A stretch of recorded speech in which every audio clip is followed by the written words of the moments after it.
In this video we are going to do some optimization to our minimax, and this is because if this depth number is too high, maybe 6 or 7 for example, the number of recursions that the algorithm has to make is going to put too much pressure or too much load into your CPU.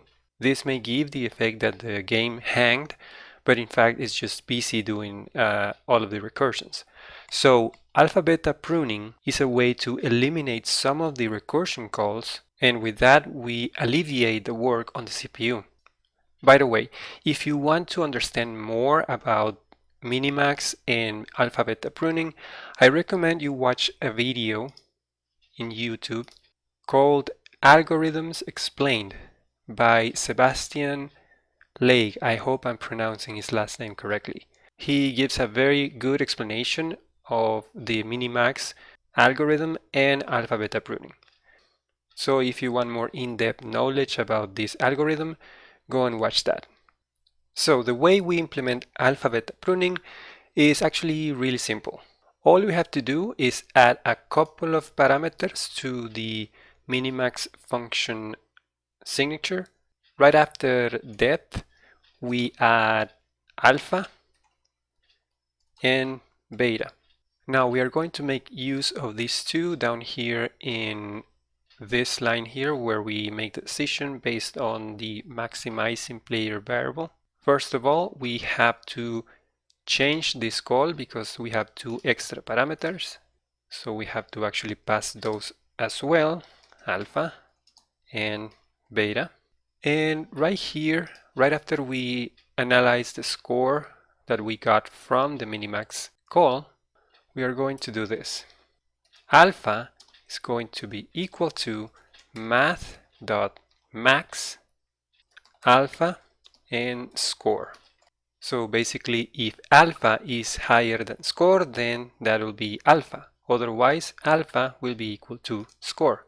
Basically selecting the max value of these two. And just below that, we just do if alpha is greater than or equal than beta, then we break off the loop.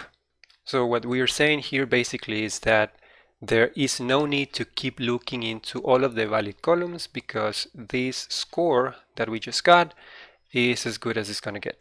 And now we have to do something similar down in the else section. Down here we have to modify the minimax call, pass alpha and beta, and right after we analyze the score, we're going to do beta equals math.min beta score.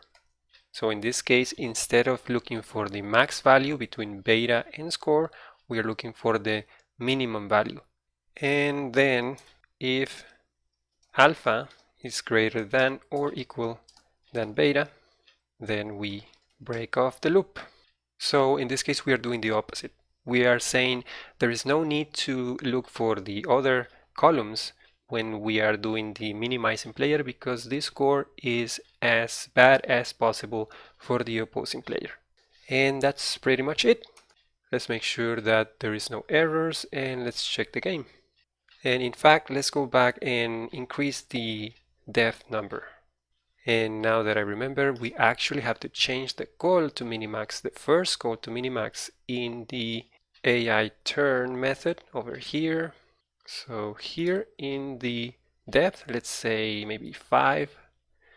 And for alpha and beta, we are going to use minus infinity. That is for alpha, and beta will be infinity. Okay, I think that's it. Let's save. No errors.